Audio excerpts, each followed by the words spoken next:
Araw-araw nag-e-evolve ang basketball. The mid-range game has become a lost art. Kasama dyan, yung mga floaters at mga one-handers. Nowadays, karamihan ng players, ang focus ay kung hindi mag-finish strong sa paint, they would rather take a 3-pointer na lang. Pero noong 2000 sa PBA, isa sa mga hari ng floaters or teardrops ay wala nang iba kundi si Mark the Spark Kagiwa. Na hanggang ngayon, kahit na nananahimik na, madalas pa rin nadadamay sa mga debate every off-season. It's obviously because Hinebra kasi siya eh.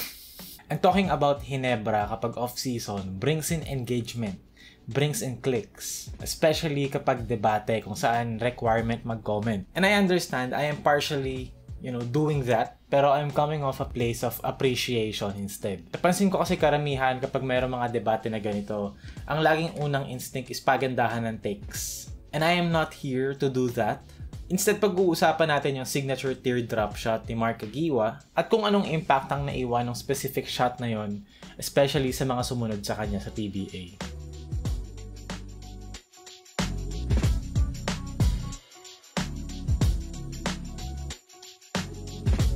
Alam nyo, isa sa mga problema sa discourse ng, 2000s basketball. Napansin ko to habang ina-ideate ko tong video na to. Habang pine-prepare ko siya. Actually, hindi to originally kasama. Pero, na-realize ko lang na itong panahon na to, which is 2000s, especially sa Pilipinas, something na I would call yung lost media epidemic. Karamihan ng media, yung mga games na nilaro noong 2000s, mostly sa TV siya pinalabas. And yung internet nasa infancy stage pa lang. So, hindi lahat ng games na broadcast sa online, laging sa TV lang, sa physical media lang. And if kung na-upload mo siya sa online, karamihan doon na-delete na, wala na yung channel, na-takedown na, yung blogspot na yon, hindi na siya nag-exist, hindi na na-maintain yung domain. So, a lot of, evidence ba or resibo when talking about this era sa Pilipinas, sa PBA to be specific. Talagang ang binabasehan na lang natin is memory and kung ano yung impact nun sa'yo personally. Ako personally, meron ako nung DVD, yung PBA, nag-release sila around 2008, 2009, ilang taon ako noon, magte 10 years old.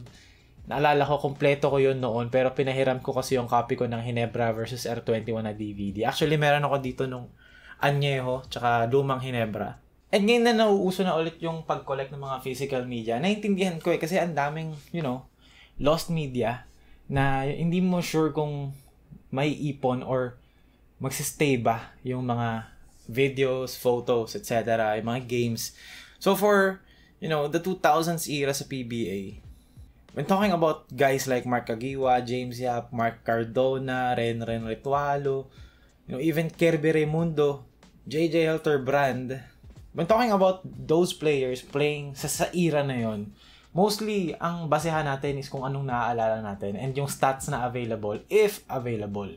Ganun talaga kahirap maghanap ng copy or ng highlight sa panahon na to. Alaala ko dati, napanood ko live on TV si Mark Kagiwa, tumira ng half-court shot, on tour yun, 3/4 length of the court, tapos pasok yung bola, and then after a few days ni-replay siya sa TV, pagsalo niya ng bola, yung step niya umapoy, umakyat yung apoy papunta sa bola, umapoy yung bola, tinira niya half court, tapos parang fireball siya pumasok. Ganun nila na-replay, or sa top 5 plays yata yun, hindi ko na maalala. Pero for years, hindi ko mahanap yung clip na yun. Talagang nasa memory ko lang siya until recently na nakita ko, nagulat ako na nakita ko siya sa YouTube ulit. So kumbaga, mahigit isang dekada na yung memory na yun nasa utak lang nating lahat. And ganun mostly yung memory natin ng panahon na to. Anyway, medyo namalayo na ako sa topic. Ito yung struggle kasi of explaining Mark Kagiwa's impact and allure. Kumbaga, big word. Sa, sa mga fans na hindi usually inabot siya or inabot man pero dininay nila yung existence ni Mark Kagiwa. And mahirap kasi explain into words yung impact ng isang Mark Kagiwa, especially nung prime niya. Kasi of course, meron naman tayong biases. Normal naman yon. Pero si Mark kasi, yes, may highlights siya, pero hindi siya highlights player. May highlight siya kapag gumiginawa siyang big play. Like, kung may clutch siya na ginawa, may crossover siya, pero he's not the guy na kada galaw niya, highlights worthy.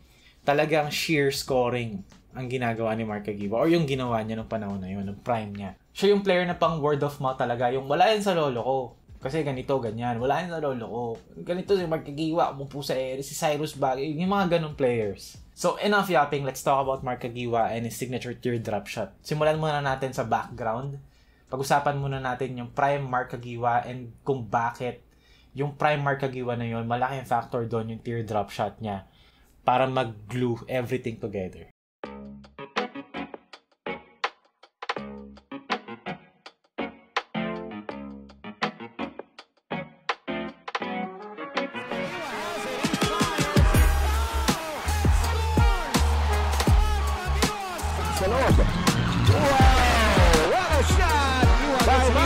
And he is sandwich, and he makes it! Here's Mark Kagiwa with a spectacular move. At the post, he goes against the second-year manager. Shake it, big!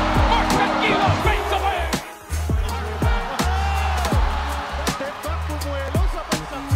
There you go again. Yeah, you know, just late. So for basics, si Mark Kagiwa ay isang 6'1 combo guard known for his scoring, quickness, and crossovers. And kaya siya tinawag na Mark the Spark kasi kahit na rookie pa lang siya, he was mostly coming off the bench pero yung production niya pang starter level na. Syempre nung prime years niya, starter na talaga siya pero there were some times na nag-off the bench role siya for Ginebra, especially nung late 2000s nung pagbalik niya galing sa injuries niya at kinailangan niyang mag-ease back into game shape. Overall, sa buong career niya, he averaged 13.5 points, 4.4 rebounds, 2.1 assists per game, and shot 43.4% from the field and 30.7% from 3. Underrated part ng career niya sa mga diskusyon tungkol sa laro niya, yung fact na he had one of the best and longest prime years out of the great players sa panahon niya. From 2003 to 2013, that's a 10-year span. Mako-consider na natin to na ito yung prime years ni Mark Kagiwa. Sa span na yan, he played a total of 409 games in which he averaged 18 points, 5.2 rebounds, and 2.6 assists per game.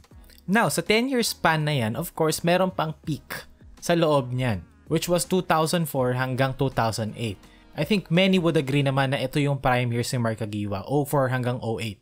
Kung saan nakapaglaro siya ng 195 games, he was relatively healthy, in which he averaged 20.3 points, 5.5 rebounds, and 3 assists per game. Hindi biro mag-average ng 20.3 points per game sa PBA, lalo na sa mga panahon na yan, slugfest ang karamihan ng laro. Everyone walked the ball.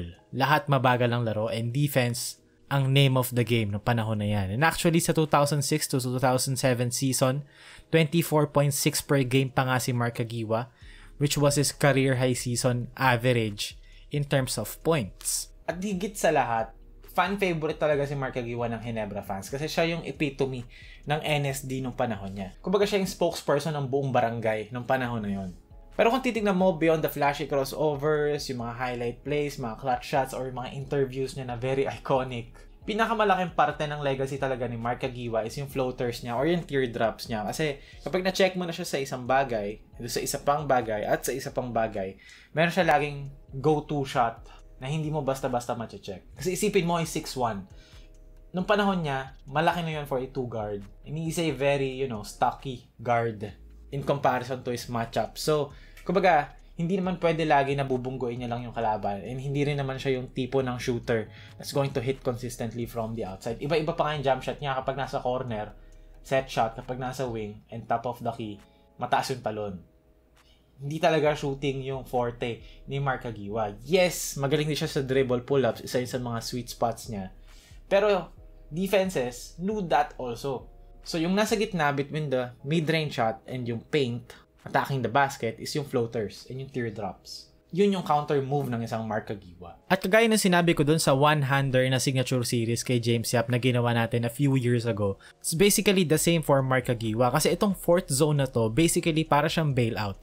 If ma-check mo yung 3 levels, which is yung paint, yung outside, tsaka yung mid-range, meron pa ring option yung mga players kagaya ni Mark Kagiwa to shoot a 13-foot teardrop or floater over the defense. Hindi niya na kailangan makipagbungguan pa sa ilalim. Hindi niya kailangan mag-settle for a contested mid-range.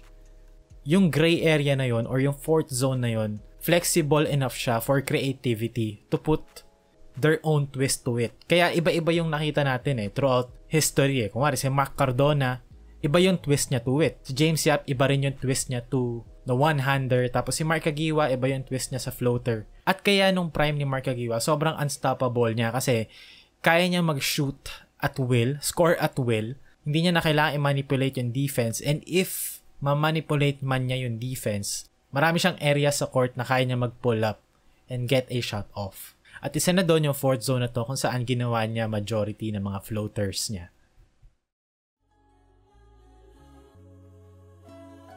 And yung influence kasi ng Mark Kagiwa, grabe talaga eh. He may not have the best floater, yung teardrop, one-hander, sa panahon niya especially.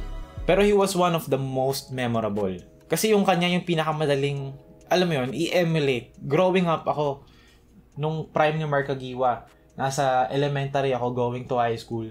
And nung panahon na yun, hindi ko pa kaya mag-underhand layup. Alam ko lahat ng mga bata na nag-try mag-basketball noon, hirap mag-underhand layup. Pero dahil napanood ko si Mark Kagiwa na sobrang effective nung floaters niya and ng teardrops niya, in-emulate ko talaga yon. And pati si James Yap, pati si Mark Cardona. Pero kay James Yap kasi kailangan malaki yung kamay. Cardona may upper body strength. Yung kay Mark Kagiwa, pitik-pitik lang eh. Alam mo yun? Gaganin mo lang eh. So, growing up, malaking parte yun sa paglaki ko or sa development ko as a basketball player. Eventually, natutunan ko yung footwork, di ba? Na-appreciate ko yung footwork ng isang James Yap, Carmelo Anthony, Kobe Bryant.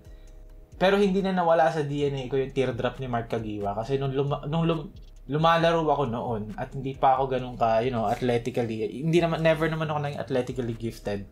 Pero yung influence ng isang Mark Kagiwa, hindi na naalis. And kitang-kita natin yun ng 2010 sa mga players, sa mga combo guards sa sumunod sa kanya. Like Paul Lee, Terence Romeo, like even yung mga Bongkin to. Di ba yun yung mga influence ng isang Mark Kagiwa. Di ba sabi nga ni Balakid sa Flip Top na wala man ako sa top 5 nyo pero nasa top 5 ako nang nasa top 5 nyo.